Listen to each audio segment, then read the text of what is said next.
which is the Bull, the Tracer, the Echo, or whoever the Echo would be, in the place of. Oh, by the way, wait, Cynical Cake, are you the Zen? Yeah? Yes, I am. Oh, okay, yeah, I see. Right. So you've got the diving section, which is the Ball, Tracer, and Echo, and then you've got the spam section, which is the Sigma, the Zen. And Brig isn't a spam character; she's just there to protect Zen because in Overwatch 2021, Zen is just absolutely like he just explodes, right? Anyone who looks at him, he just explodes, right? He needs some protection there, and Brig is really good at that. But not only is Brig good at that, she's good at holding map control. So she's really good at allowing Sigma to hold his position as well if anyone pushes into him, if that makes sense. Yeah. Now, the first thing I'm noticing for this map is what type of comp are you against? Double shield. Pure spam. Right, you're against pure spam. Okay. Now, if you have a hybrid comp against a pure spam comp, what do you think you have to do? What's the point of like a hybrid comp? Hybrid comp is you get basically the pros of both comps. Yeah, In right. simplest Okay. terms, I guess. So usually, if you are running a hybrid comp like Ball Sigma, and then you come up and it's like a payload map like this one, and you come up against a team that's like full spam, you would just swap your comp to full spam because you can just swap, right? Whereas if it is a map like Lijiang Tower or any control map, you can't really just swap because the problem with swapping on control is as soon as you swap, you lose ultimate economy, and then you can absolutely just lose the whole map, right? Just from swapping once. So that's why if you ever watch Overwatch League and you watch them play control, sometimes they leave spawn, look at the enemy comp, and then they go back like after like 10 seconds of like actually, or 15 seconds of actually being out on the map. Oh yeah, they often do it with like Pharaoh or Echo, just Yeah. like rocketing up. I saw. Yeah, I saw. Yeah, they rocket up just to spot the enemy team comp, and then they They go go back, back. even if it's already been like 20 seconds, because they know if you lose Yeah. one fight in control, right, the ultimate economy is ruined for the whole point. So even swapping once can ruin the whole ultimate, like even losing one fight can lose you the whole map, right? If the other team plays it perfectly or plays it really, really well. Okay, so that's why on control, hybrid is picked a lot of the time because you cover the most bases and you always have a kind of like play style to kind of go with. Yeah, does that make sense? But with maps like this, honestly, there's no advantage to just sticking with a hybrid comp unless you're just practicing the hybrid comp. If you're practicing it for control or something like that, then it's okay, right? But the problem is you're going to struggle because as you can see now, they have a full spam comp, right? And you have a like spam hybrid dive, right? So if they have a full spam comp, what's your weaker hybrid section? What's your weaker hybrid half? The dive section. Nope. It's No, actually the because spam section, yeah, right? because we have less spam than they have more Exactly. spam on us, so They they have have more more spam pressure. characters. So if you guys play both comps as like a spam v spam, your Sigma section is just going to get destroyed, right? Yeah, I felt So, that. and what counters spam? What team comp counters spam? It isn't it dive because you Yeah, just full go in their face, and as soon as you're in their face, their spam advantage is gone. right. So I'll tell you why for Cynical Cake, why spam counters dive. Basically, the whole point of spam is they want to play far back and on high Yeah, ground, and as slow as possible. right? Basically, they want to be able to get as much shield damage as possible and win the shield war, and then just kill the enemies before they get to them, right? Get out as many abilities as possible from the Yeah, get out enemy. as many abilities, win the shield war, and kill the enemies before they get to them. The only problem is, right, if you're playing dive, dive can just get onto them really quickly, right? So they've just closed that distance really quickly, and then they just basically burst them down almost instantly, right? And as you can probably tell, a lot of spam characters don't really do well at close range. So like Sigma's pretty bad at close range. Yeah, he can rock and stuff like that, but he's way worse than if you had like say McCree at close range. Same with like Ashe, right? Ashe at close range, she can coach gun away, but she's not helping to kill. She's just trying to escape, right?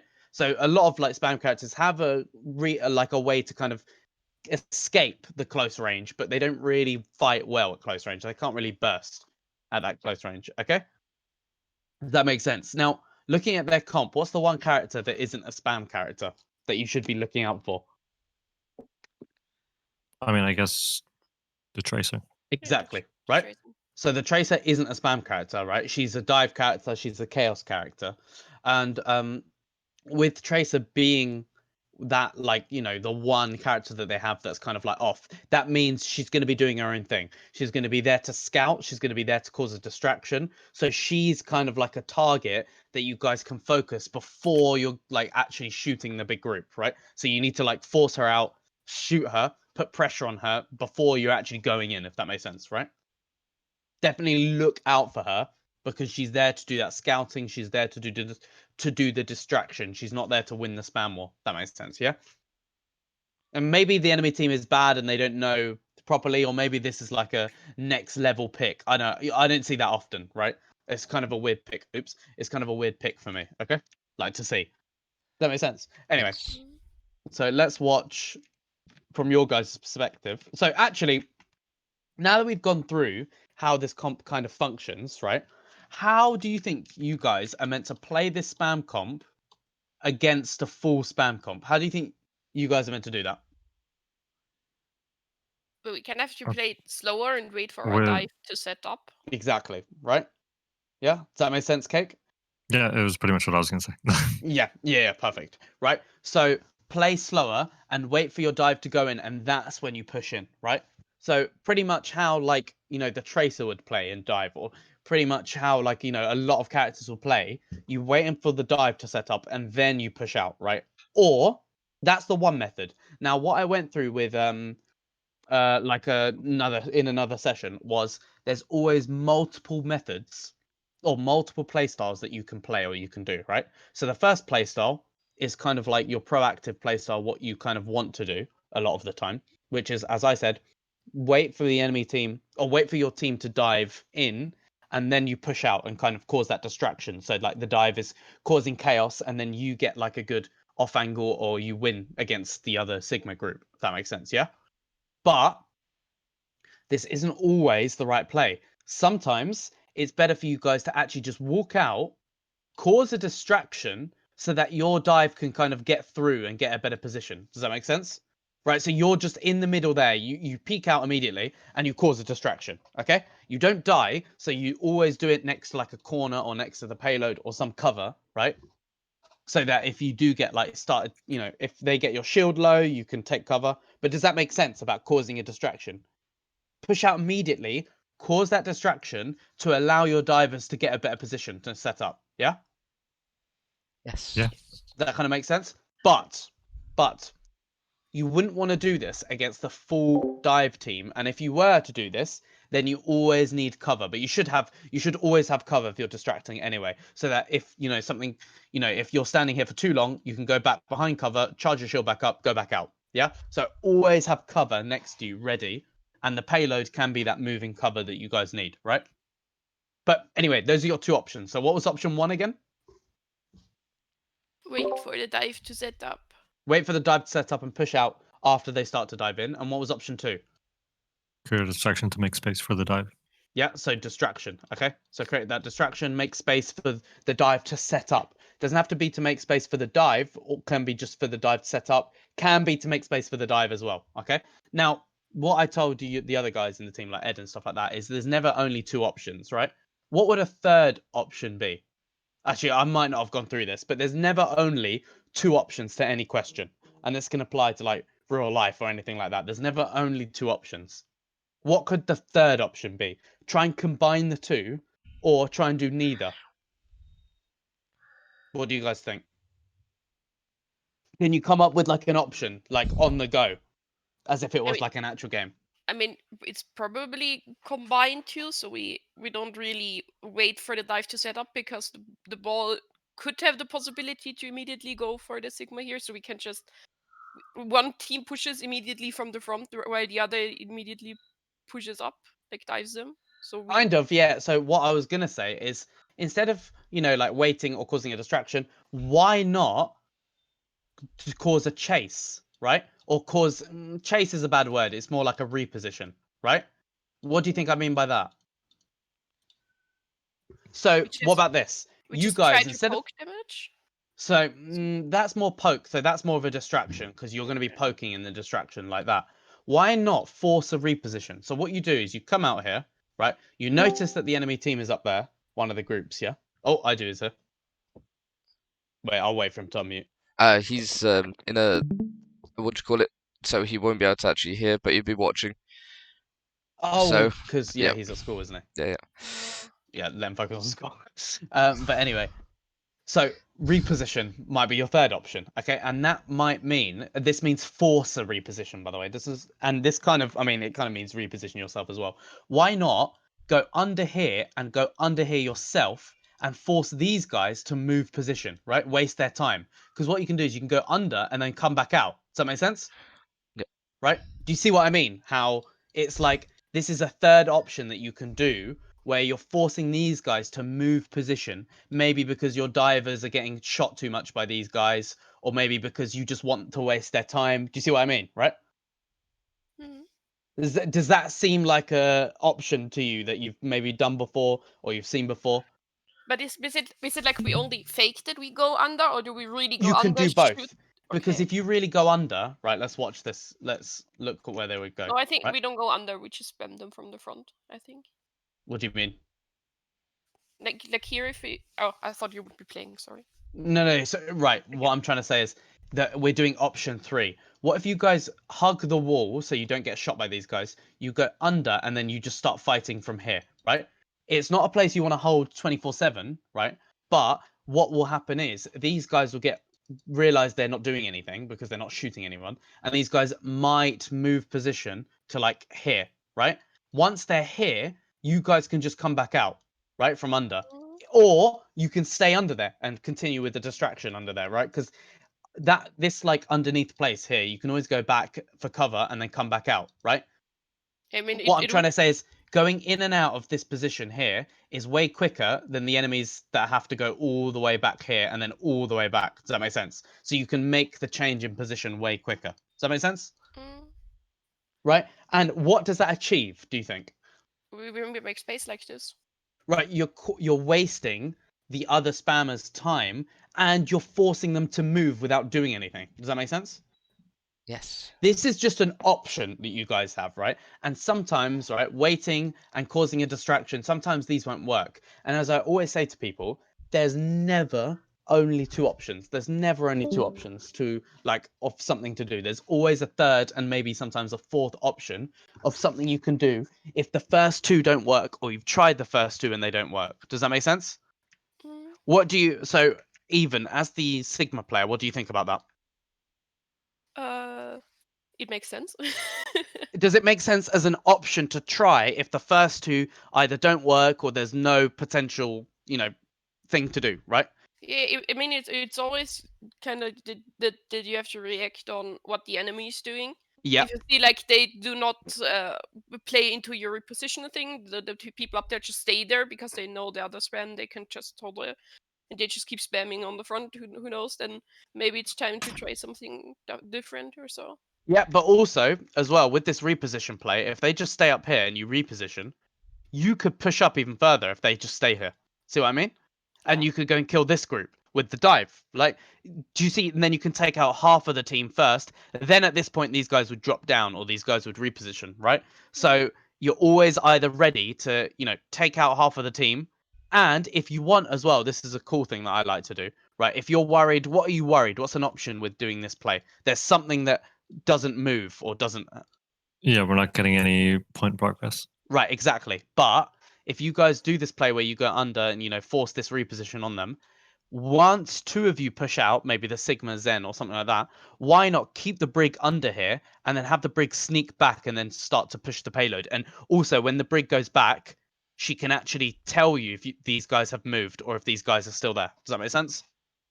Right, while she's pushing the payload. Do you see how there's loads of different options you can do, and making these kind of like different plays catches the enemies by surprise? And if you guys are really good with it and really good with your positioning and really good with catching the enemies out, right, this can win you the fight just from catching the enemy by surprise. And then the dive on this comp with you guys down here, the dive on this part of the team, sorry, with you guys down here can provide a lot of covering fire. Because if you think about it normally, right, let's go back.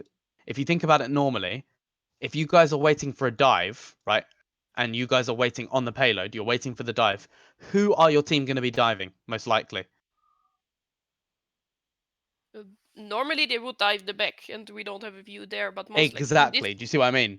Yeah. Right? That's what I was going to say. If they dive the Orisa Baptiste, sorry, I forgot his name for a second there. Right, if they dive the Orisa Baptiste, you guys won't have a view on the dive, right? You have to like hope they dive, right? So for them, it's actually better to dive this group here because then you guys have a view and the dive is better, right? But this isn't always possible. Maybe the position they're in is really hard to dive. Maybe they're taking too much damage trying to dive them, or maybe, you know, when they do dive, they get shot too much. So does that make sense why kind of like waiting or causing a distraction for the dive sometimes isn't the best play, and sometimes it is better to go for another play and help your team dive and help cause it like a true distraction or like a reposition in general. Does that make sense? Hmm. Cool. So always have a third option. And now let's see. So if you guys, I mean, I'm going to delete this now. Now let's see what you guys do with this dive. I want to see what option you guys tend to, or will do. Also, one thing as well. Remember, you can also try going up here as well to force these guys out, especially if these guys are the dive targets. So if your team is like, right, we're going to dive the first group up here. If you push up there, it's even easier to push these guys out, right? Or to force them back or to kill them, okay? Whereas if you do it from down here, they have the high ground advantage, okay? That makes sense? But Yes. obviously, you'd have to have someone on here to continue pushing the payload. But that's fine. Who, if you guys were all going up here, like there's the Sigma, Brig, the Zen, and the dive target was this first group, which in my opinion, it should be, right? Who can be down here on the payload pushing it? Between Tracer or even Brig. So Tracer kind of wants to dive. Tracer wants to kind of either come up here with you or go around. Yeah. Well, I was And- thinking like Tracer could be on point a little bit. Once they're pressured out of position, Tracer can follow up instead of Yeah, going. that is true. Up and all that. Sometimes, you know, this dive like position here, right, is really, really hard to dive for the Tracer. She has to go up the same way you guys are going up, right? Can we not leave Zenyatta on the payload, because Brick kind of needs to be close range too? She's not really helpful. I on the wouldn't. payload either. The problem is if you leave Zenyatta on the payload, one dynamite, he's dead pretty much, right? He can hide really well, but like a dynamite and a Sigma left click, he can just explode, right? Really quickly. Yeah, but I would wait, like, not just put him there and we walk up and he's alone on the payload, but that he waits a bit, and as soon as we push kind of onto them, then he can start pushing the payload, because they will be distracted with like the dive inside of them and the Sigma and the Brigitte. By the time you're pushing onto them, they should already be dead or run away. So it's kind of like a waste of time. I'm thinking of an even better character that can push the payload and then immediately get into the dive. Who do you think? Echo. Yeah, Or Echo, Echo, right? or Echo, yeah, Echo's yeah. great for this. I mean, technically, Ball can do it as well. Ball is like a payload pusher, right? By default, Ball always pushes the payload and then dives in. So Ball can do that, but sometimes Ball needs a better position to get the dive because of the grapple. It's so much easier for Echo to be there, right? And then just to fly up and go in with the dive. It's the same issue with the Zen, whereas, yeah, one dynamite can kill the Echo really quickly if the dynamite goes in, but like Echo has you're gonna have the mobility. same problem whoever you put on there, right? And what did you say? And Echo has the mobility in case she does get pressured. She can just like Yeah, the problem is whoosh away. if she boosts away, Ash can get a headshot as well. So sometimes you don't always want that as a kind of option, right? But the main thing I'm thinking of is she can push the payload, set up with a dive and dive in immediately, and then, you know, either fly back to the payload almost immediately. Whereas the problem is if you send someone like Zenyatta down here, it closes off this whole high ground option he has, because once character like Zenyatta, Brig, or Sigma are on the payload, to get up to high ground, they have to go all the way around. It kind of closes off that kind of, you know, avenue of what they can do, right? Whereas if you send Sigma, Zenyatta, and Brig up here, they can just continue going, right, all the way around. Yeah. But for the Right. tunnel, I'm going up there. I'm But always, because they have so much spam, I'm always a Sigma. I'm a bit scared to go up there because I basically have to use all my resources just to get us up there. right. But remember the options I said, by the way. Mhm. Remember the options I said. So there was the wait option, right? And there was also the distraction option. So if the reason you're probably worrying is because let's watch this and let's see who they dive. We tried, Okay. but That's right. So this is kind of like a reason you guys are worrying, right? Honestly, you guys won't get spammed out. What I'm trying to say is by the time you guys get to, so you have one person pushing the payload, the echo or the ball. By the time you guys get to like here, right? You're still going to have a shield and the dive is already going to be happening. The point is, right? If you guys think you're going to take too much damage, why not just wait? Wait until the dive is set up and they're ready to go in, and then push up here. And you can wait around a corner. Like, look where the X is, right? In that X position, you're not going to be taking any damage from the spam. They can't even see you properly because the line of sight from here, there's a wall in the way, right? Do you see what I mean? So you can wait in this X position, wait until they say we're diving in. And the point is, if you actually do go up here, why does that open up your options? Why? 'Cause you Think have about map control. more map control. Yeah. Exactly, right? This is a point of map control, right? If you guys go up here, you can steal that point of map control off of them. And this means they can't go back there, so they can't set up back there. And it will always force them off. So this might mean that they go back to the team, right? But if you guys stay down here, and this is something these guys did wrong, why didn't the enemy, let's say you were the enemy, why didn't they just go inside? Right? If they go inside, the ball can no longer dive them with a slam, right? The Tracer, if she goes inside with them, she's just going to die really quickly. And the Echo, again, how can the Echo do damage unless she's at like head level? And if she's at head level, she's just going to get shot by the Ash everything. Does that make sense? yeah. Do you now see what I mean, Even? Mhm. If they went inside, so here's a great tip for all of you guys. The best way to counter a dive by characters like these is to just go inside, because at that point the Tracer and the Echo become useless, because if they follow you guys inside, they're just going to get a headshot, one hit headshot, one hit body shot, free dynamite, everything like that, and the ball can no longer slam. So if the ball's rolling in and he's about to slam, if they just step inside, the slam becomes like almost half useless. And then what happens after that? Do you think the ball and the Tracer are going to stay here, or are they going to drop back down and get some health back and go back in after? What are they going to do?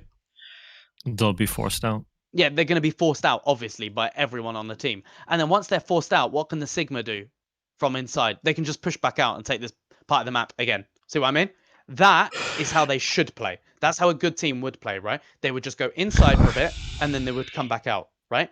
And if you guys are down here, where you are now, what can you do against that? Nothing. Absolutely nothing, right? There's absolutely nothing you can do to help with that. You can just shoot a few shots, but you're just pushing the payload at this point. You're not really helping with the push, right? You don't help with the dive as much. Whereas if you go up here yourselves, you can get to this corner here, right? And being on this corner is enough pressure for the enemies here to kind of be wary, because if they push out, again, to go back to the original position, you're literally in front of their face, right? And they're going to be either wary, you can burst them down, you're going to be shooting their shield, and you have this corner here, this big rock here, to protect yourselves from the other group of the Orisa, the Baptiste. Does that make sense? So you have a corner there, but you're right in front of their face.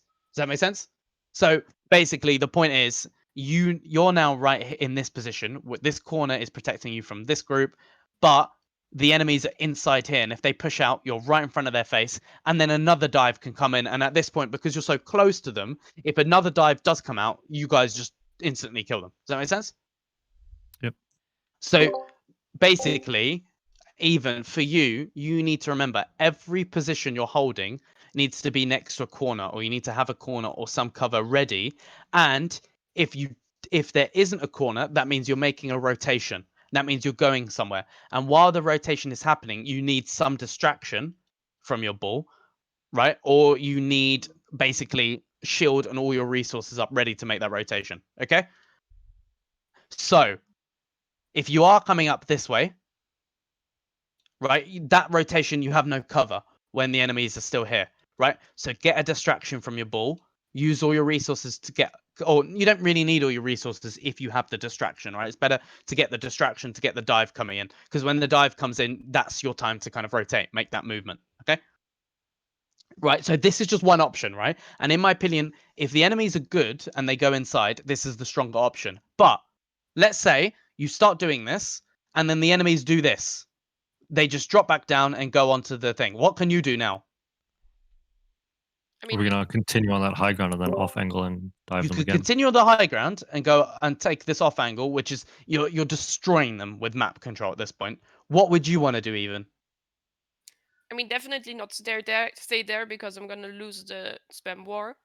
Definitely not So- stay where, sorry? There, but your mouse is right now. Here, you mean? If they push themselves back, I would not want to stay there because Good, if they're on good, the high good. ground over there, Yeah, they're gonna spam obviously, us right? The whole point of going here in the first place wasn't to stay here and win the spam war. It was to force these guys off back to their team. Once they force back to their team, you've done your job, right? But what can you do next? What's the second stage? And let's watch, actually. Let's watch what you guys do. So let's delete this, and I'm going to watch what you guys do. Well, was actually a bit bigger. The enemies weren't playing that really good either. no, but there's a problem with what you guys have done already, and what is it? So Idu is the only one that's done the strategy, by the way. Watch Idu. Yeah. Notice how he's the only one who's done it correctly. He's the only one who's done what I think he's done correctly. So I know he can't hear me, but let me just put like a tick or like a smiley face. Like, Yeah, this is but, good. But like at the same time, he didn't say anything. He just went up. to No, everyone. of course, right? Communication is another thing, right? So communication, usually, if you guys are making yeah, okay, I put good down here, but if he thinks going here by himself is kind of good, it's technically him going there by himself Yeah. is bad. The actual idea is good, right? And this is why you guys need to all be on the same page. But in my opinion, right, he hasn't died doing this, right? And he's made it up here. Do you see how if Idu can make it up here by himself, you guys can definitely make it up there as Sigma, right? Mm. So what the problem with what you guys have done down here as the Zen and the Sigma, right, is one of you has felt like you've needed to be pushing the payload, right? So you've sent both of you down here to push the payload, and this is the defensive play. This is like your plan B. Ed, do you remember plan B? Oh yeah, Idu's not even watching, is he? He's not even here. Yeah, I just he's realized. gone. isn't here. He left. Oh, I didn't even notice. Okay, Ed, can you explain like plan A and plan B? In this scenario, what for these guys, what would the plan A be and what would the plan B be? So the plan A would be to be up there with Ido, like what you wanna do. What is plan A? No, It's like Map control? No, Well, plan A that- is the best possible play or the most proactive play, right? Yeah. But it includes risks. Does that make sense? Risk taking. Yeah. Mm. That's plan A. The most proactive play where you're getting the most damage out, you're causing the most distraction, you're causing the most enemies to focus you on resources. It's just the riskier play because obviously you're going to be taking more damage. You need corners to obviously get your shields back up. And there's always some possibility you might just get bursted and die. But if you're good at the game, that will never happen, right? Yeah. So what's plan A? Going up there with Idu, as Ed said. So what's plan B, Ed? it's back, but like regroup, like on the payload, like everyone So- regroups, play together. What I told these guys, right, is there's always a plan A and a plan B for every comp, every character you play, whatever, everything. Every single time, every single player has a plan A and a plan B in their head, right? Plan A is the proactive play. Plan B is staying with the main tank. Now, if you are the main tank, plan B is just staying with the point, right? Payload, the point, whatever, right? That's your plan B, okay? So in this point, who's the main tank? Hello. Nick, Yep. it's kind of me. Yeah, I'm, it's I'm you. the front line. I'm the shield. Yeah, exactly. So your plan B, right, is being on the payload, which is what you're doing now. So what I've said to these guys is, so plan A is the proactive one, the risk taking, but you're going to get more value out of it, right? Because you're going to take map control and you can there's more options for you with plan A. And there's usually plan A has the highest percentage of you winning, right? Because you're putting more pressure on the enemy, more distraction. I've gone through all the advantages of plan A, right? But obviously there's risks. Plan B is the safer one. There's less risks, right?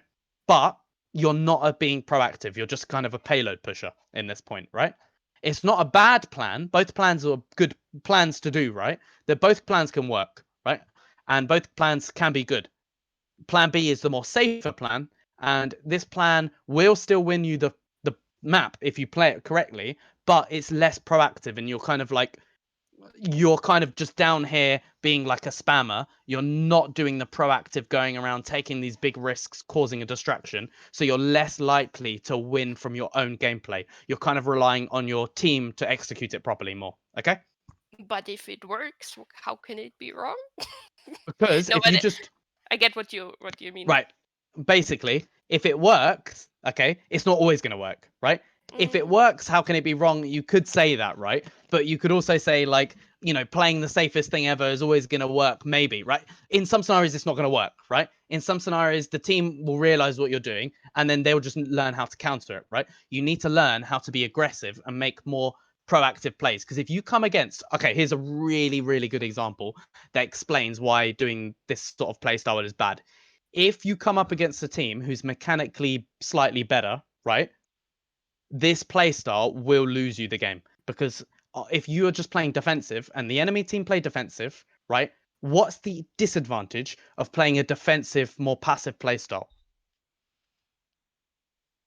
They're playing into you, I guess. Think about in terms of actual mechanical skill between both teams. If both teams are playing passive, which team is more likely to win if one team is mechanically better? The one that is mechanically better. If Yeah, both better teams have the same players. style. Even slightly mechanically better, right? They're just going to win over time, right? Over time, they're going to do more damage. They're going to hit more bullets. They're just going to win over time, right?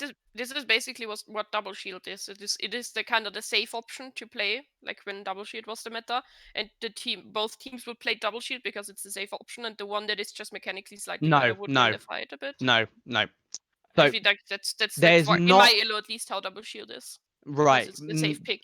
It's not in your elo. It's not in your elo. It's just how you're thinking double shield works. That's not how double shield works. So every single comp has a safe passive way to play, but every single comp has also a more aggressive way to play. So double shield, the safe way in your elo, everyone plays together as a group of 6, right? That's the safe way. Mechanically better team is just going to win because they're hitting more bullets and they break the shields first, right?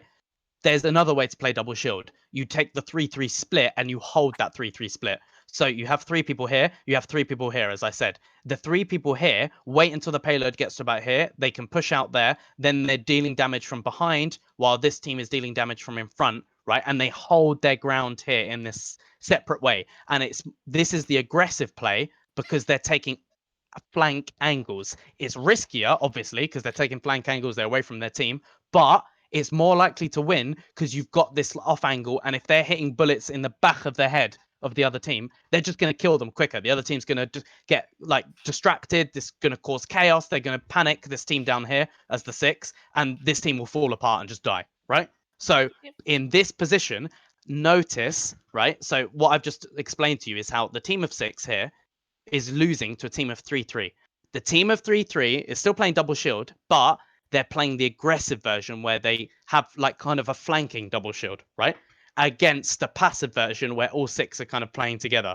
What team has won? The 3-3 team will win in this scenario in almost, I'd say, about 90% of the time. So that is a great example of how playing passive loses you the game. Why? Because the enemy team played aggressive.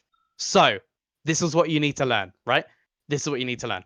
Yeah, but that's what I meant. Like in my elo, no one would play 3-3.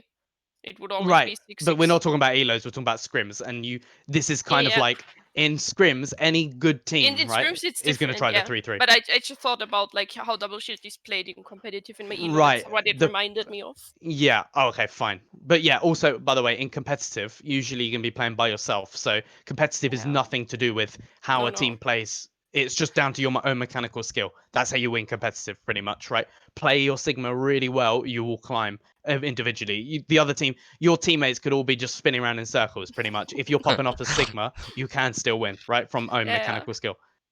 Anyway, basically, so now you realize you have the 2 playstyles. You've got the passive playstyle and the aggressive playstyle. If you think your team is better mechanically, right? The passive, actually, let me give you some kind of reasons, or not reasons, some statistics of the passive playstyle. So less opportunities for what? Mistakes. Actually, let me just put less mistakes. So if you play passively, you're going to make less mistakes. Why is that? There's not a lot you're not of doing options. anything. Yeah, there's not a lot of movement happening. You're not really You're basically doing on one route the whole time. So yeah, so there's less mistakes. So this is why it's more consistent. So less mistakes means it's more consistent. Yeah. Obviously, another kind of element. The element was the word I was trying to think of. Another element of a passive play style is if you're better mechanically. So better, as I've said before.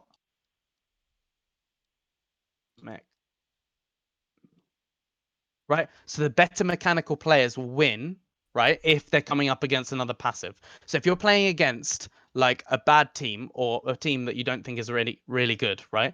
And if you play that passive playstyle, and if you see them playing the passive playstyle, if you play the passive playstyle, yeah, you're probably just going to win by default because you're better. If they're playing passive, you're better, right? If that makes sense.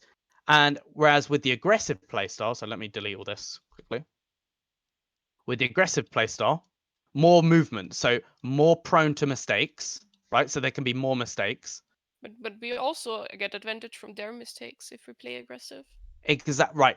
The point is, wait, hold on, let me write this down first. So you've got more mistakes and sorry, what was I gonna say? Oh yeah, okay, sorry. So it also wins by default. Oh, actually, not wins by default. Let's just say wins versus passive. By default, it wins versus passive. If And if the we play reason, it right, you mean like by default? You mean yes, like if we play it right, we will always yes, win? exactly. If obviously, but this applies to the top one, right? More mistakes, Mm. right? So there's more mistakes, so there's a chance for you to do it wrong, but you will win versus passive playstyles against teams that are better than you. Does that make sense? If the teams that are better than you are playing passive, you will win versus them if you play aggressive and you don't make like many of your own mistakes. Does that make sense? Yeah. Yeah, because you're just going to cause a lot of chaos. But again, right, bear in mind, there are teams that play only passive that win versus aggressive if they're just that much better. And because they basically look at the mistakes the aggressive team is making and they punish them. Does that make sense? And don't get me wrong, there isn't just one way to play. There's two ways to play. You can switch between them in the middle of a game, of course, right? And sometimes this is the right play to switch between them. Sometimes the right play, as I said here, is to just stay on the payload, but sometimes the right play is to, go on this off angle, right? The point is, by default, aggressive playstyle is a better one to play. Why? Basically, you're going to win against more teams. It's better practice. Why is it better practice? Cake, do you want to? Because it makes us have to actually play together. Yeah. And The it aggressive causes more playstyle. The aggressive mistakes. playstyle. Right. Yeah, So why is it it better will cause us to practice in make more scrims or a mistakes. better practice for your team to improve the aggressive playstyle? Mistakes are more apparent. Or communication is more important. We really Yeah. learn So to everything's talk more with each important, other. right? So you realize the flaws and you realize the mistakes that you then improve on, and then you won't do it like next time, or you can work together. Does that make sense? Right? Mhm. If a team always played passive in scrims all the time, they'd never get anywhere, right? They would be amazing at playing passive, and then they'd come up against a team that plays aggressive that's as good as them, and then they'd just lose. Does that make sense? Yeah, I think what I like kind of have to learn for this aggressive one is that you can be aggressive, but you can also play a comp slow. But for me, Yes, of aggressive always course. is like diving in, smashing into No, them that's a within dive 10 comp. seconds. Yeah, But like it's that's a like dive comp. you can So be aggressive, but you can also play slow, and that's something I didn't have yeah, like, in my exactly. head. So for example, now let's go over this again. So what playstyle are you playing right now? Hybrid, experiment. No. That's what Other comp. playstyle. We're passive right now because we Yeah, push the because you're payload. on the payload. What's the aggressive playstyle? We're taking the high ground and Yeah, taking going our up here, fingers. taking the high ground, going on the flank, leaving the payload to either maybe your brig, the echo, as I said before, or even the bull, right? Mhm. Yeah, usually it's the echo in my opinion, because bull can then set up with tracer but somewhere back here. Echo just pushes it, and when they dive in, echo can just fly up and go in with the dive immediately. Yeah. And But especially then the brick would be with us in case someone dies us or for anything to help us. right. But wait. This is what I was about to say. So if you guys want to send the brig on the payload, this isn't a bad play. When is it okay to send the brig on the payload and you guys go off on a flank? When the enemy team are playing as a As a 6 deck, if there are no threats or Zenyatta, then we yeah, don't exactly. have If there's brig no protect. sorry, not Zenyatta. If there's no Sigma up this high ground that's contesting you guys and pushing you guys out, right? Then it's fine for the brig to go on the payload. If the Sigma's back with its team, the brig can go on the payload because the brig is only really there to stop the enemy Sigma group from pushing you guys off the map control. Does that make sense? Yeah. Does that make sense? Yes. Yeah, break is to assist in map control. So if we have Exactly. the map control, what's the point? If you of have the being map there? control and the enemy team are just playing as a 6 because you've pushed them back, here, you don't really need the brig with you anymore. The brig goes on the payload, let everyone else set up. Because the brig on the payload is still useful. If brig presses shift and hits someone, right? She heals pretty much everyone. The range of Brig's heal is ridiculous when she hits someone. If Is- Brig is- was standing here, it would heal someone like over there, right? That's how insane it is. Is it still like this then when like for example Brig whip shot someone very far away, that the healing starts around her and around the where she hit the enemy with the whip shot? Right. So actually, everyone I've asked has got Brig wrong about how she works, and even I had it wrong for a year about how Brig works. I thought it worked like Lucio at the start, but no. Now I know how Brig works, and this is important to know, especially for I do. So you definitely tell him this, right?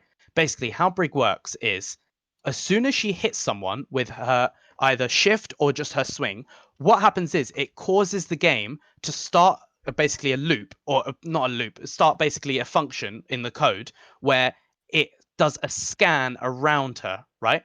It basically puts a little attribute on her that says she's now healing, right? What this means is, and also this circle is really bad. So as soon as a Brig hits someone, an attribute gets attached to her that says healing. What that means is it does a scan around her in this circle. Anyone who's inside this kind of circle AoE that is in her vision as well. So if they're behind a corner, it won't work on them, right? But if it's in her vision or in the circle, like not blocked by a payload, so she doesn't even need to be looking at them. If there's someone in this circle and it isn't blocked by like a part of the map, it will attach a heal onto them as well. So it attaches the heal attribute, which starts a scan around her, just does an instant scan to check if there's anyone in this circle around her that isn't behind a wall. And it will attach a heal onto her. So if there's a Sigma there, it'll attach a heal onto this Sigma, and then it will heal the Sigma for that amount, for the time, over time. Does that make sense? Yeah, her healing range is like enormous, especially with her whip shot, I feel like.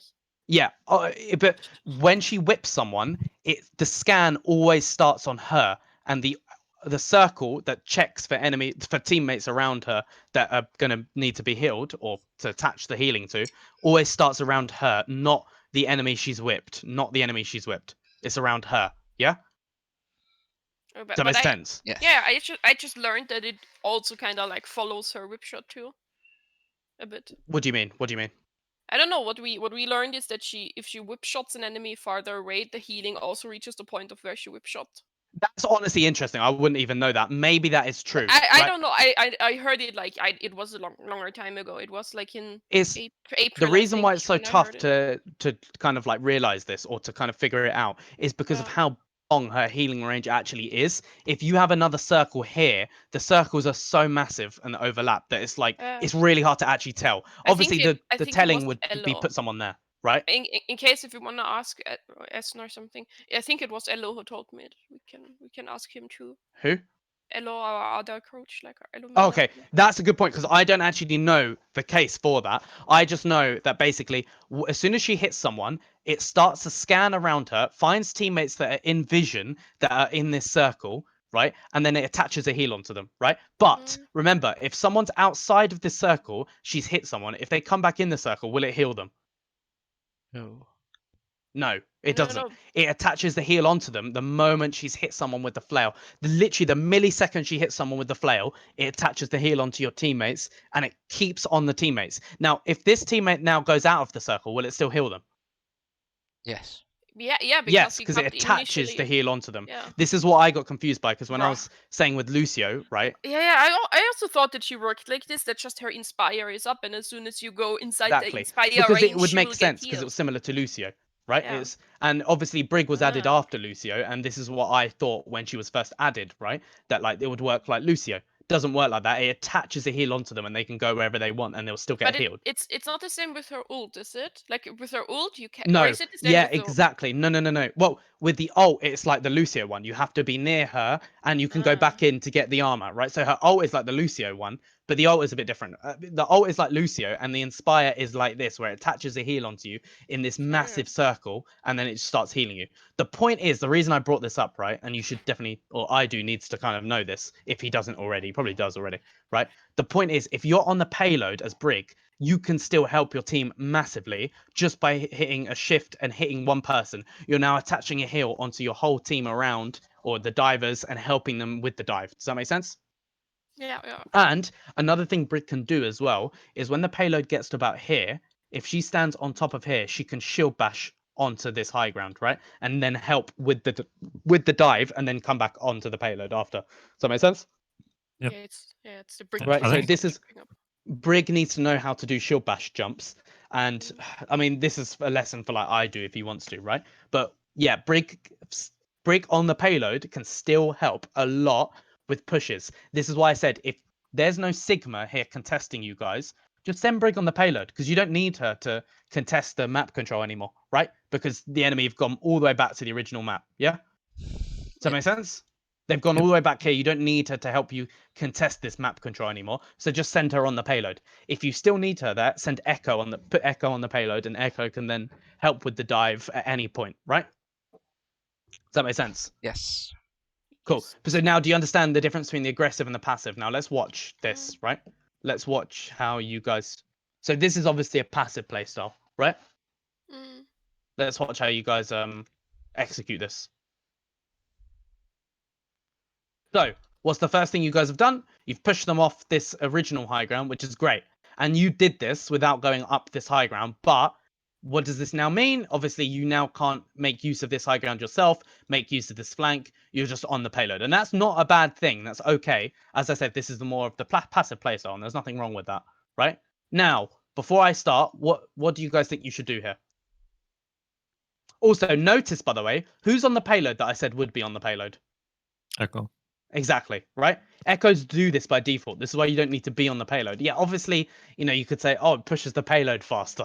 It doesn't make a difference, really. And the only time where pushing the payload faster is good is if you won a team fight, have 3 people on the payload just to cause the enemies to panic, and then you cap it, right? Mm. Even then, a good team kind of like... I like doing that, even against good teams. I like having 3 people on the payload after you win a fight, because the enemies start to panic and start to rush in to try and touch the payload as fast as possible. And if you have 3 people on there, the payload sometimes just gets there quick enough and you win the next fight. But if it's still a fight happening, 3 people on the payload makes 0 difference. You have to wait anyway, right? Sometimes as well, by the way, the more people on the payload you have, the quicker the payload gets into a worse position for you guys. If the payload's here, that's infinitely like worse kind of cover if you have someone back here, right? Because they now don't have the payload to kind of push up with. Does that make sense? Yes. So sometimes pushing it faster can be worse. I know it's unlikely, but... Right. What's the problem with... So what was that, by the way, by Chemist? What do you think was happening there? You didn't wait What for was Ed. this? A dive? Yeah. Do you think? Yeah. So basically, what I was trying to say is, Chemist did a dive here. The problem was Ed wasn't set up. Now, this is obviously not your guys' problem. What do you think, though, you guys down here should do when it goes in for a dive? If they're now a group of 6. Notice how this is a group of 6. We also should try to like engage with them, or like at least help them out. spam Yeah, them out. exactly. Help with the dive. So, Sigma, how can you help with the dive? I spam up there and I try to shield up there. Like that's sometimes what I try to do, give them a shield if they Yep. dive in, so they can. This is another problem with this position, right? It's really hard to get a good shield. If you walked up Yeah. here for a second, that's a better shield, right? Yeah. And remember, you don't... Walking up here, I know it's the more aggressive off-angle play style, right? And trust me, you'll get more value doing it in the first place, because you can hit more, you can shield properly, blah, blah, blah, walking up here. But you don't have to stay up here. You can always go up there to throw a shield and then just drop back down to the payload, right? Does Mm, that make sense? So that's what you can do. Zen, what could you do? to I help could with the also dive? take that. So I could for also be you, on the Zen, top you're left following the section Sigma in a lot of the Discord. time, right? You're Yeah. following the Sigma a lot of the time. This doesn't mean that you can't say like a plan to do.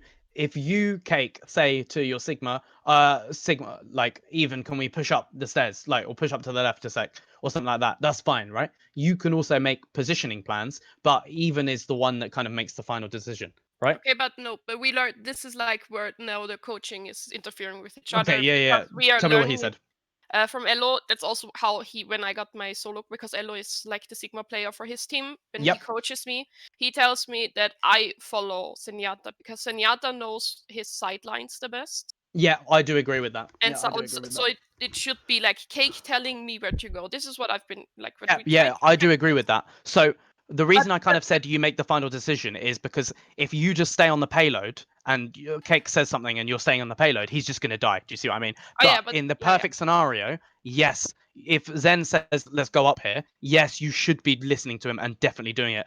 Do not hesitate, right? No, I and don't. think, Like if this is the good thing about me, what Yeah. everyone in the team can know. If you tell me to do something, I will not question you.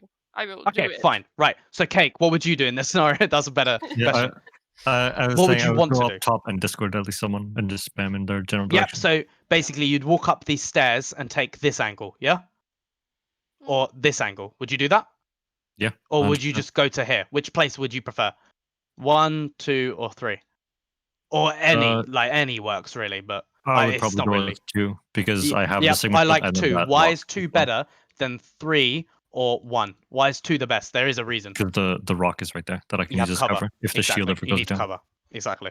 Yeah. So basically the reason I asked you that is because I want to make sure that you also know better positions for your Sigma. Sigma always wants some cover next to Sigma. Yeah, Does that make sense? But the good thing with Sen Sigma, what I learned, like when I did the stuff, because I did this with Elo, we just went competitive. He was Zenyatta, I went Sigma, and I had no right to speak. He was telling me what to do. He was like guiding me through everything. And the thing with Sigma and Zen is what I learned like last week is we have the same positioning. Like we like the same positioning very yeah, often. 100%. Yeah, exactly. So also when I was playing Brig in my team, basically, it was the same thing. I was following the Zen wherever he went, wherever he goes, basically, because technically Brig for Zen is like a mini Sigma, basically. Yeah. When there wasn't a Sigma and it was just Brig Zen in dive or something like that, I was acting as like the Sigma for Zen. I was following around Zen. Does that make sense? Okay, so but if you guys go up here for a start, so let's say 2 of you go up here, what do you think Brig should do? Push point. Yep, I just guess- stay on point. Brig can just be the stay one on pushing point. point. Allow Echo to kind of go up here, fly up, help with the dive, blah, blah, blah. Just have Brig pushing point. Remember, Brig pushing point is still good. And if she stands on there, she can actually get up and help, with a few swings and then drop back down whenever she needs to. Yeah? So, Can she get up there from the payload onto the gas yes. station? Any hero Yeah, can. it's hard, but yes, you have to stand on the absolute peak of the payload, which is this little black thing. And then you need to jump and do a stun jump and bounce off this corner. It takes practice, but you can do it. Yeah. Okay. Also, you can do it at Sigma as well, by the way. I know I'm practicing them, but I'm shit at this. Yeah. It Sigma is jumps. hard. It It's is hard. so hard. I mean, I wouldn't be able to do it honestly, but I think I've done it as basically Ana actually. look at the angle of the. Yeah, if you look at the angle, it's slightly angling down. If you kind of Okay. like shoot it at like this angle, it won't go that far down, but it'll kind of go like this way, right? And that'll be enough for like the Sigma jump. Mm. Or you just look down and do it, whatever. But I know it's kind of a downwards angle, so you can use that to your advantage. It's just kind of hard. I do hate the Sigma jumps. They are really hard, to be honest. It took me like forever to get the one on Hanamura, and I still don't completely I get think it. honestly, the way I'm visualizing it in my head, right? If you're standing on top of the payload like this and you shoot at a downwards angle onto this wall, it will bounce back. It will do this, right? You're standing up here. This is you standing on top of this thing, right? It will go there and then it will bounce. And If it's you get under the me. angle right, you can bounce it on there and it can explode there like that. Yeah. You That's just what have I wanna to get. you have to jump and do it so it goes like that, right? And then it explode there and then you can get the jump off. That's how I'm visualizing it, and that will work, right? You have to do it kind of well, you can't really do a jumping one because you need to save for the jump, but if you do it as you're kind of falling down from the jump, it can work, right? Mhm. Again, practice this. I'm not going to go into that. Yeah. Anyway, yeah, so this is this dive here that Chemist did was a bit too early. You guys weren't set up in this position. The Tracer wasn't set up. That's fine. He was just going here as a bit of pressure, and he'll go back in there after. The problem is, right, if Chemist takes this much damage, it's going to take him so long to get healed back up with this comp, because Brig Zen is if Brig isn't getting hits off with her shift, which she doesn't always, right, it's so hard to get healing, right? Does that make sense? Yeah? So it's really hard to get healing in this kind of scenario. And also, as well, in this exact scenario, what's something you guys need to be paying attention to? The Tracer coming for Exactly, ours and right? Brig. Who is the Tracer going to try and kill? Normally UK Zen. or Ido? I mean, I would say normally me, but Yep. Brig is also a pretty good option if they have Pulse, but she doesn't. Zen, so yeah. Zen probably is go the for number one target, but yeah, Pulse can kill either of you two. That's the point. But also, honestly, as a Brig player, when I got pulse, there's an easy way to kind of counter it. You can like drop your shield or look in a wall. There's loads of different ways you can do it. If you get pulsed, right, all you can do is trans. And if you're wasting trans for a pulse, it's not really wasting. But if you're using trans for a pulse, you know, it's better that you just avoid it in the first place. Yeah. But yeah, Brig here needs to either throw a few heal packs into the dive, but then be looking around for the tracer. So basically tell Idu if you're against spam or you're against any tracer at all, he needs to be basically always scouting where the tracer is and telling you, Cake, where that tracer is. Like if she's, you know, to the side or she's behind us, just making you aware. Doesn't mean you have to turn around and try and kill the tracer. Just know where she is. Yeah, exactly. All Ido has to do really is kind of force her out with a stun, shift, and just get her to recall and run away. And then you're just dealing massive amounts of damage into this big group of people over here. You're just dealing this damage. And honestly, by the time Tracer can get 2 recalls out and try and kill you guys, if Ido's countered every single one, you're going to kill the enemy team because it's 6v5 at that point, really. Does that make sense? Because if Tracer's just getting forced out, she's not doing anything for her team. And then you have like loads of damage going into this group. It's 6v5. Does that make sense? Yes. So yeah, that's down to Idu to counter. Let's see what he does here. Let's watch it in slow motion. So Tracer's going after Idu, which is a bit weird. I find that really weird. She could have easily killed you in one burst there. Cake. Anyway, she's recalled, sure. right? She's now worthless. Tell Idu at this point, right? Idu should always keep an eye out where she is, but he doesn't need to focus on chasing after. Don't chase after or anything like that. Just know where she is and know how long it takes for Tracers to come back in. How long is a recall cooldown? 8 seconds? I was about to say it's No, it's like 13 seconds. It's like Really? 11 to 13. Even I don't know the Holy exact shit. amount, right? But yeah, it's long. Okay. Honestly, do you want to look it up? Aston, do you want to look that up? How long Sure. is Tracer recall cooldown while we're continuing? Anyway, that's the point is you now have 8 seconds, whatever, of time to just deal damage to the enemy group, get set up into a better position, you know, behind this wall or anything like that. But what's the problem I'm noticing here? Yeah, I'm No down there. cover. Well, not no cover. Well, You're no split. cover, no shield. Yeah, we're split. Yeah.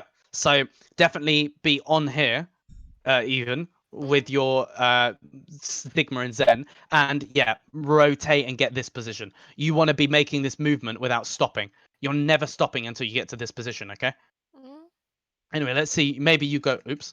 Maybe you go up there with them. But yeah, I mean, the point is, look how much damage you guys are going to take, and at some point, you guys are just going to have to drop down. But yeah, can you see? Cake has to drop down.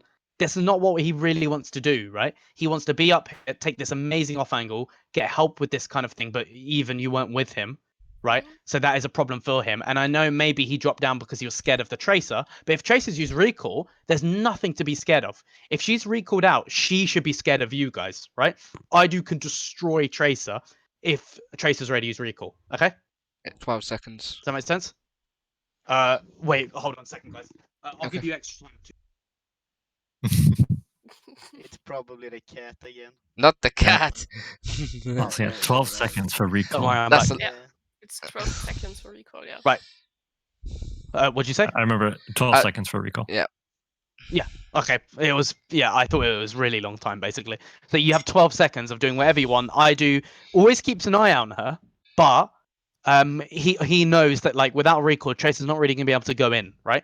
Even if she has pulse. I mean, some Tracers can go in with pulse bomb, blink once, pulse, and then double blink back out, right, without the recall. That can happen, but that's a pulse bomb scenario, and pulse bomb scenarios are a bit strange and a bit weird, okay? But anyway, so you guys all drop down, back to the point. It's okay, but also you're just not getting the best use out of the dive, and you're going to be taking a lot of damage down. You're going to be taking more damage down here than you are up here. Why? We have the rock. We have the cover. Right. So you first And- of all, you have static cover. Static cover is always easier to take cover than, you know, dynamic cover that's moving, right? But what's another reason? Because you're on They- low. Yeah, they have the high ground right now. Yeah, And exactly. if we're up top, then we're evening it out. Yeah. What does high ground do that makes it harder to take cover? It allows you to see over cover. Yeah. Yeah. That's the point of high Yeah. ground. Does that make Yeah, sense? also, So like on high ground, you can hit S and you're in cover, basically. yeah, I mean, if only if the enemies are If on they're low ground. under, yeah. Yeah, only, but they're on high. The main point here is they can see over your payload cover, and if you are up there, right, they can't see over the rock cover. You've always got the cover of the rock. Obviously, Orisa pull always pulls you out of cover, but what do you do when you get Orisa pulled, Sigma? I shield it. Yep. Because You a shield zone it. If you don't or have a shield, you do dynamite. what? Eat. Because Yeah, more exactly. probably a dynamite will be coming for us. Exactly. Right. So one or the other, you've always got an option for Orisa pull, and that's the one thing you need to be looking out for, because Orisa's always going to be pulling you guys pretty much, unless she's really good at pulling echoes, then she'd probably pull the echo, or maybe pull the ball as he dives in. But if it's just stand still, then Orisa's going to be pulling you two. Always have one move ready to pull. And here comes the pull. You shield it, great. But look how much damage you guys are taking. Why are you guys taking this much damage? Because you're on low ground, right? So Zen's even took it to his own, use to actually use the rock instead down here. This is a really good rock, right, to use as cover. What's the problem though, compared to like this cover here, than this cover up here? I mean, the Sigma can still spam in there easily. Yep, the Sigmas can still spam you easily. Technically, the Sigmas can still spam you up here easily. Sigma's an interesting character where if you're in his range, he can always get you in one way or another. The Plays problem heat with as well. it is there's only one Cave. place, right? Once the payload goes too far, you're stuck here. Does that make sense? Yep. Right? Or you have to either move with the payload or you're stuck here. Whereas up here, you've got cover, you've got cover, you've got cover, you've got cover. Do you see what I mean? There's loads more options. And it's high ground each one. Yeah? Yes. Notice how high ground is always better in these scenarios. Don't feel as if you need to be on the payload. It's not necessary. If you really want to push the payload like faster by like one extra person, right? It just doesn't make a difference, trust me. Okay? It's more important for you guys to win the fight than to push the payload, because if you guys are just focusing on pushing the payload, there's way more opportunities for the enemies to kill you, way more time for the enemies to kill you, and that means there's more time for you to make mistakes. Okay?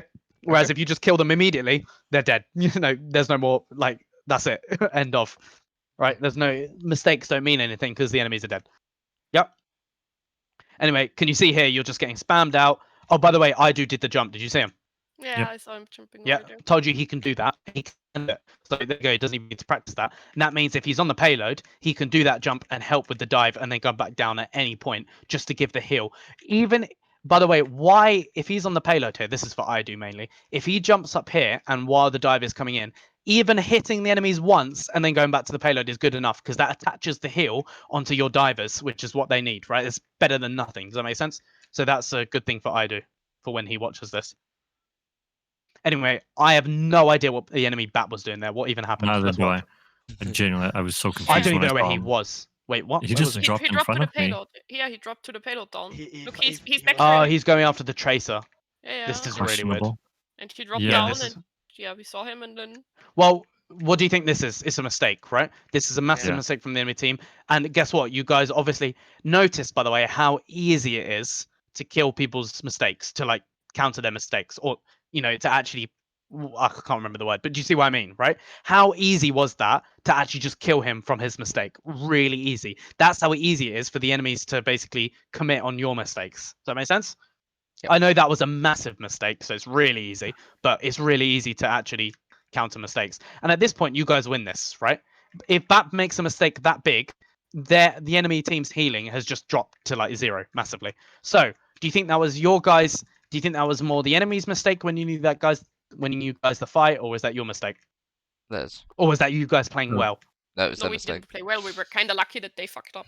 Yeah, so you guys played passive, and then it was lucky that they made a massive mistake. Does that make sense? But who died on your team, by the way? Okay, Was me. we lost. Yeah, the Zen. exactly. Right. I mean, at this point, the reason you died here, where should you have been? On top, on high ground. No, just behind cover. Never leave cover as Zen. Right. Either this is your think- cover, or this is your cover, or this is your cover, this is your Yeah. cover, this is your cover. You left to go out here. As soon as you leave cover, you're dead as Zen, honestly. Right? Really, really Yep. careful. Because what can you do in cover? Recharge his Strafe shield. peek. Do you know what Or- strafe peeking is? Yeah. Right, when you go in and out, in and out, in and out, and just fire with each shot. Right? Does that make sense? Do you know what I mean by that? Yeah. Yeah, I do it all the time when I'm like 1v1ing a friend of mine, and she absolutely hates whenever I do that. Yeah, like in Yeah. like imagine you're shooting at the Ash, in out in. I can't do it with this fast, and I can't do it this slow. There's no Yeah, good but speed. but yeah. I know what it is. I do Cool, it whenever I'm like 1v1ing a friend, and Yeah. I absolutely hate it. Right, so you should always be in a position of cover to be ready to do that. Anyway, they've lost the fight anyway because that Baptiste's dying. I mean, they lose their heal, they lose their lamp, they're just going to completely fall apart. But honestly, the enemies are doing really well to actually take this. This is now winnable, to be honest, right? And what happened here? What caused you guys to all die? So, first of all, Zen, you're in the wrong position. Now let's watch it. Who else dies on the team? Who was it? It was Echo, and was it Tracer, Chemist. or was it the I think it Ball? was Ball. The Oh, it was Ball. Chemist. Ball. Taking a 1v2. Yeah, Ball got low, tried to take a 1v1 against Echo, but the whole team, you guys are all on different targets. So the target focus there was absolutely chaotic, right? All focus on the same target, all focus on the target the Ball says, right? If the Ball is saying the Ashe, right? Yes, go after the Ashe, even if there's someone on the point, right? Help him with the Ashe, because now he dies. If then after, in the VOD review, you guys can say you shouldn't be going after the Ashe if there's people literally dying on the point, right? Does that make sense? Which was the Yes. Sigma, which was the BAP. Does that make sense? Yeah? So, but go after who the Ball says, pretty much, right? He's the dive target, or who Ed says. It depends who's like calling for the dive. Really good whip from Idu there. You guys now pretty much win this because you still have a tank and they don't, right? Who should be on the payload still? Brig. Yep. It's okay for Sig to be on the payload. That's fine. But yeah, Brig. I know this Just this Brig is moment on I payload got a lot. this moment I got screamed at just push the payload. Yeah, honestly, just went for it's the the best. It's the best play because you guys had this in the bag, and you guys started falling apart when you all went for different targets, and everyone started dying Yeah. separately. Just go after the target that Chemist is calling, or whoever your target caller is. If it's Ed, right? Chemist needs to be going after the target Ed is calling, right? Who would you recommend to be our target caller? Like One of specific- those two. One of those two, Chemist or Ed. Honestly, I think it kind of depends on map, right? And it depends on what comp you're playing against. But by default, usually it's the Ball. But I think Tracer's a really good target caller to have. And some people will say Tracer should be the one, right? It's one of those two. Figure it out, then go after those who don't have two. Don't have two. If you have two Yeah, target callers, I you're think going to hit two different targets. I think it would maybe be better if Ed does it purely because the Chemist goes in often like So, too quick. So maybe one- Ed doing it, then maybe it would. One like, thing you be guys away need to from teams for know or learn, if you're not like contenders team level, what you need to learn is usually you put the target call on whoever's better at speaking, right? but for- That's kind of now- what happens. Now for this comp, it maybe would be better if it's Ed because, like, for Chemist, I know he's really focused right now on mechanically Learning Ball. performing on Ball. Yeah. Like it was the same for me on Sigma. Like I'm so focused on hitting my rocks, shielding, eating stuff, so it's hard to target call. And Yeah, maybe I like- agree. Well, then, yeah, put it on Ed if he's comfortable with it, and Ed has to actually agree to this. If he says, "Yeah, I'm Yeah. comfortable with that, I'll do it," then yeah, For Ed is your target caller. Listen to what the target Ed is calling, but Ed needs to be good at doing the three elements of the target call, which is who, right, and it's where. I mean, I usually put like who, where. That's probably enough, but you could say what, and what means like so who, which character, right? It is where are they? So position. Location, yeah. And what Not do you that- think I mean by what? Health, right? Are they one? Are they low? Right? Does that make Yeah. sense? So as long as you have like two elements, two of these things, that's a good target call. Does that make sense? Yeah, but only calling like Ash. Sometimes is not helpful, but be like Because you don't know where the Ashe on is. high ground, Ash on high ground, Ash on high If ground. if you already know where the Ashe is, because someone's already said it before, then it's just fine, calling yeah. Ashe 1 HP or Ashe low or just Ashe sometimes can work. But yeah, always try and do two of those three for Ed, right? So Ed, you're here. So actually, Ed is here. Ed, would you be comfortable with that? No. Okay, right. That's fine. Chemist is your new target caller. Simple as that, right? Okay. I know it will be tough, and what I would say is Chemist needs to go into comp to practice Ball and then get him to do the target calls. Because to be honest, right, why do you think most of the time it's the main tank target calling? Why isn't it the DPS? Because what is a harder character to play, Tracer or Ball? DPS. Yeah, it's DPS 99% of the time. I know Ball is a hard character, but honestly, because of their large health pools, tanks have way more room for mistakes. That's why as well, even for you, don't be scared of like making risky plays. You have such a high health pool. The chance of you making a mistake and dying from it is low as long as you're next to cover, right? Tanks have loads of mistakes they can make before they die, right? This would Because of their actually large health be pools. smart thinking, but my thinking is like, oh, you made a mistake. You shit. Right. But that's not the point because I know. yeah, I know. But what you need to realize is people who take risks always make mistakes, even like companies, right? Companies that take risks, sometimes their projects fail, right? But if they never took the risks in the first place, they would just stagnate and they would never like Yeah, grow to be better. Does that make sense? I only have it with Sigma. Like with Diva, I played different, Right. completely different. And so Yeah, with yeah. Zarya, same. I'm really risky with Zarya. This and might the mean Diva. that maybe you haven't played Sigma enough. So maybe, yeah, as I said, playing more incompetent, you Then- get comfortable with all his moves and how it works and all that stuff, and then you can make these like riskier plays. But remember, it's not really your job to make the risky plays either. What I want Cake to do is to make the risky plays and call you with him. Does that make sense? Yeah. And if you don't come with him, that's because you're playing too passive, and that's forcing you to make risky plays. Does that make sense? Mm. Yeah. So basically, put a leash on Even. Yeah, no. pretty much. And tell her, Yeah. the- That's completely how like I did the coaching with Elo. He was like, "You are my dog. You follow me. If I call for you, you Woof. come." yeah, pretty much, right? And you're taking these crazy, risky off-angle plays, actually making risky plays out of them, and risky plays do cause you guys to win better. It's more.